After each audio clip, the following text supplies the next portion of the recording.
Eddie's happy. Made it. Going on an easy hike today, just staying on roads, trails, not trying to go through the forest like the last hike. It's windy, not bad. Low 50s. You get out to the lake though, or you get that wind comes across it. We're back in the forest. It's not even a breeze. It's calm. There's Ed and Sparky.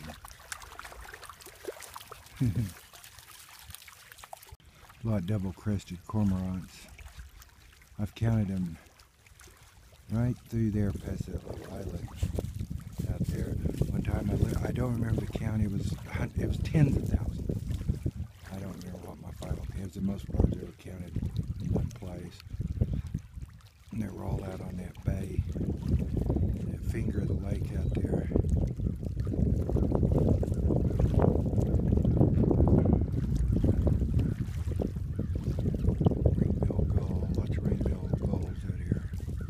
Here are the crows, American crows. Fish crows are gone. They'll be back about March. They're fussing over there, probably an owl or hawk. And back in this little bay, I used to bird out here a lot. See mallards and blue-winged teals. See, I remember once I used to see green wings, but they were just hard. Green-winged teals are hard to come by. With blue wings, lots of them. They were common out here. And in this little area, green-winged teals were uncommon to rare. It just didn't happen very often. And pelicans, American white pelicans. Then over a period of years using a scope, I really get a lot of birds out here floating around on the lake. That's how you have to do those with a scope. Or I've got 50 power binoculars, but you really need a scope. Because they'll sit out there quite a distance, floating along. Some pretty good species. A lot of these waterfowl overwinter here in northeast Oklahoma.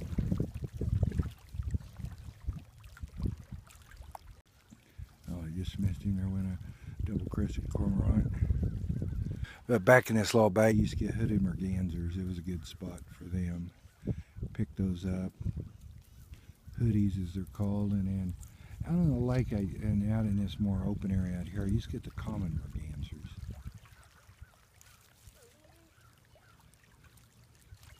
Then they're not that hard to come by, but I remember right over in those trees one time, the first time I saw snowy egrets. And it was during migration, and there was about 5, 6, 7 of them sitting in a tree right there at the lake. That was right when it started. That was a big thrill. And this is a good spot when the common egrets, or the white egrets, come back. You'll see them through here. There's always a spot. They're easy to see. And then, of course, we have year-round great blue herons. They're in here. And I've seen Bonaparte gulls.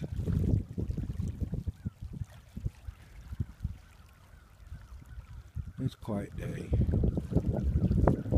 on the lake. Yeah, he's fussing. He wants to walk. He was sick last couple of days, and I knew he was well this morning. He woke me up barking and fussing at me, ready to eat breakfast. I knew he was well. But I never got any breakfast. He wanted to play with Sparky, so we can go hiking. He's ready. I try to walk down this creek in 3 years. It's not too bad through here. I was trying to cut through an old road, and we had one of those Del Reco, I think it's Del Reco, winds in July, and it knocked down all these trees, and it blocked this road. I could have got through there by myself, but Eddie's crippled, and he couldn't get through there, and I can't carry him through all those trees that are falling down. They were large pines. And so we had to loop back around, and we're coming through here down this creek. Along the creek.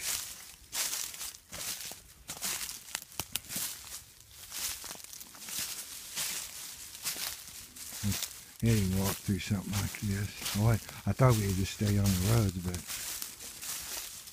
all those trees down from that July windstorm all falling the same way. About the wind coming from the northeast. There's a bunch of it. It was right on a point, so they were exposed to the wind. And looking at them falling over, those pines were shallow rooted. There's oaks around in there, and they didn't fall over.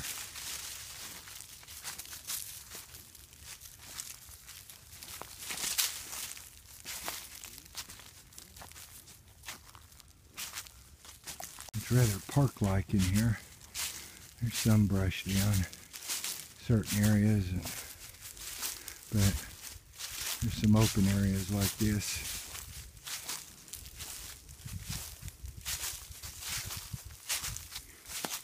The January 2007 ice storm, I was doing a little hiking out here, and I used to walk through these areas, and it was all park-like.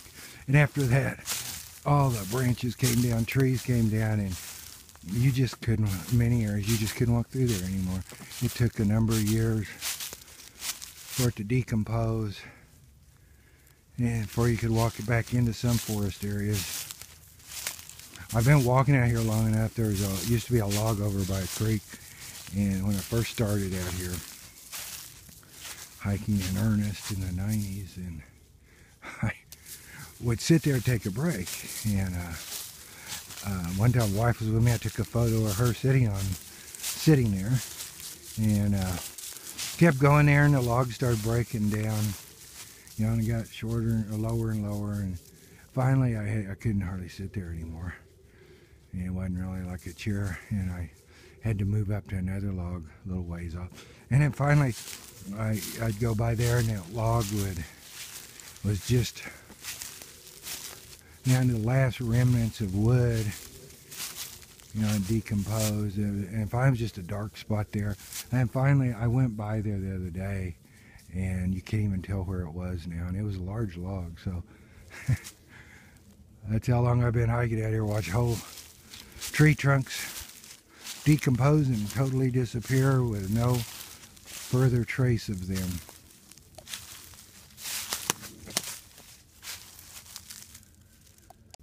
There's a rock wall on this little wet weather drainage. There's some old homesteads in here. I even found an old fireplace where a cabin had been. I'll have to go over there sometime. Eddie, you're panting. You're in my background, my videos. But I guess they were putting rocks up here, who knows. It looks like, I've seen water in here when it's wet, and it was almost like a water retaining wall or something. It's the best I can come up with. This from long ago. There's settlers, there's some old roads, old cemeteries out here. I know, or like I said, I've run into some other old homesteads. You'll see in the spring some different flowers come up that they're not indigenous. It's, somebody planted at their cabin back long ago.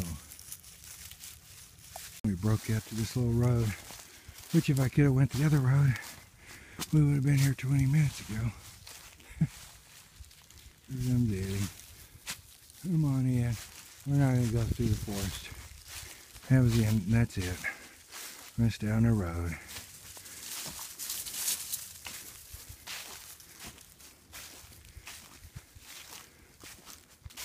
I'm doing this for all three of us, Eddie and Sparky and me. Get back, I'm reconditioning after 2 years of health problems. And Eddie, he doesn't get exercise unless I do. So it's a joint effort. And Sparky over there, he needs exercise. He runs around out here. He never stops. all-terrain dog. There he is. Come on in. Here's some water. Here was the road I was cutting over to, which takes like 5 minutes to walk to. And instead we've looped around for 20, 25 minutes to get here. Here's where I would have come out. But all those pine trees are down from that July windstorm, blocking this side road over here on the left.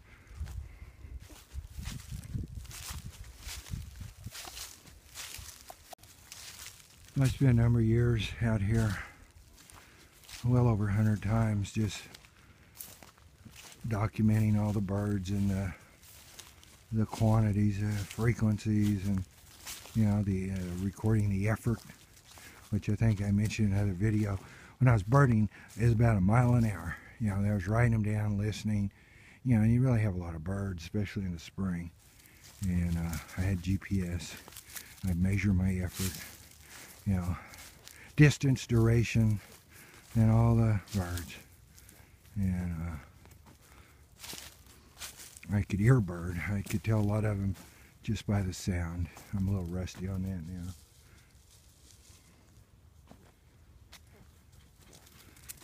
I finally was down to just certain birds. I'd seen them all. Some very common, but some were uncommon to rare. And I was down to just a few that I was waiting to see. And one was redstarts, and I knew they came through here.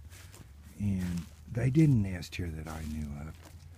But I knew that one of the migrations, and one time I was there, they had what they call a fallout, which is the weather, usually a wind shift or something, and blocks them from migrating. They drop down to a stopover habitat. And I got in this one wooded area, and there they were. And I saw a male redstart. And what was funny is just before that, the migration before, I had seen a female redstart. And I just read about them, how they hover and fan their wings and tail. And at that time, they were saying it was probably to get in, rouse up insects, get them to fly and then grab them. And I saw one. I was pretty sure it was a female, and she was real close and didn't, stop and didn't spook her. And then she started doing that and fanning her wings. And I knew that's what it was. And then during that fallout, the next migration, I saw that male redstart, which they're very brightly colored, easy to see. The only thing I never saw that hard to come by is a black-billed cuckoo. And they caught one in nets out this Maps bird banding at a wildlife refuge nearby. And I didn't go that day. So there was also one heron, I can't remember what it was called, I'm getting rusty. Night heron, black crown, night heron, something like that. I never got that.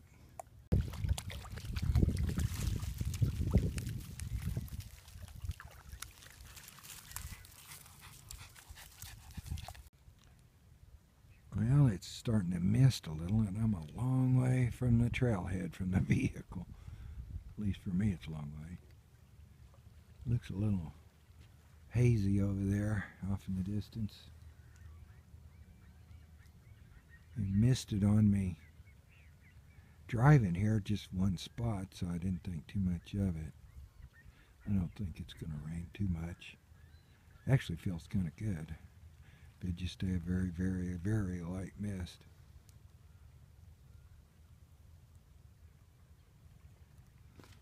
Sparky's disappeared off into the brush. I see him way over there. See his tail wagging, sticking up.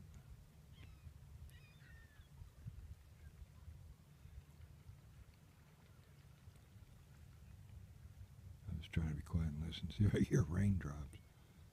I thought I did for a minute. You can hear the gulls.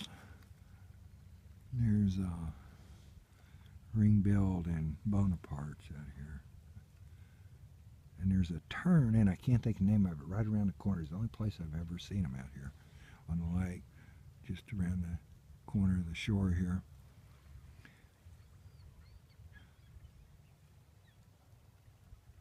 It's quiet today.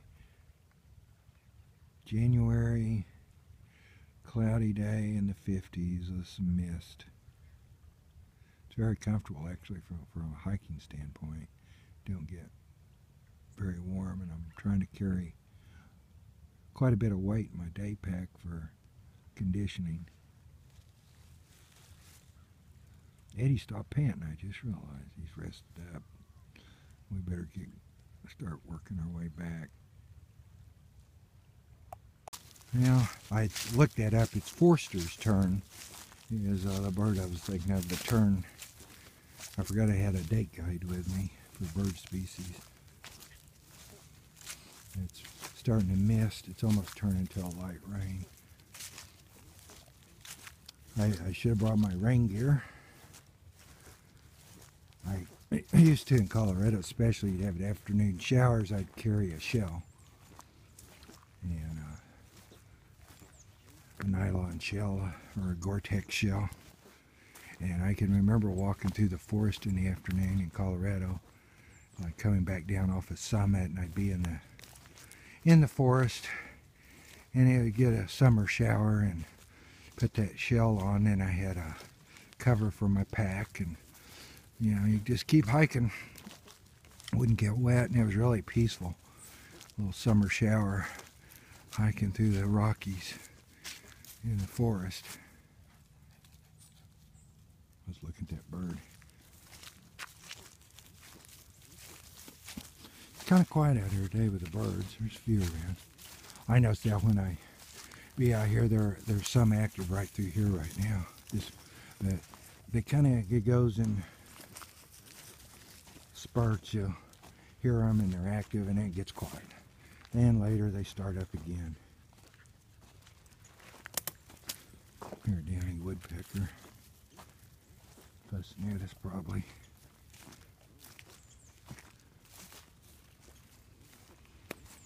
That's a big pine stand right here.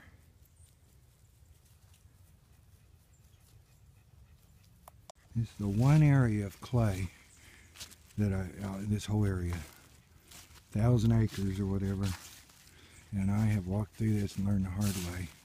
Try to stay on the leaves in the middle of the road, or you'll stick on your boots and you can't get that off. I mean, you have to use a stick or get home and use, you know, a knife or some kitchen knife type blade, and then I've literally taken my boots out and hose the soles of them with a water hose. I'm trying to navigate here and stay in the middle on the leaves, because getting that clay, I'll regret it.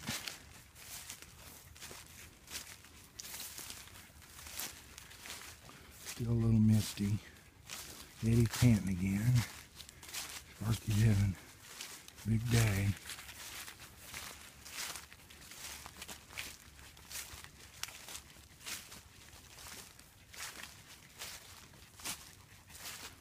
Keep going, Eddie.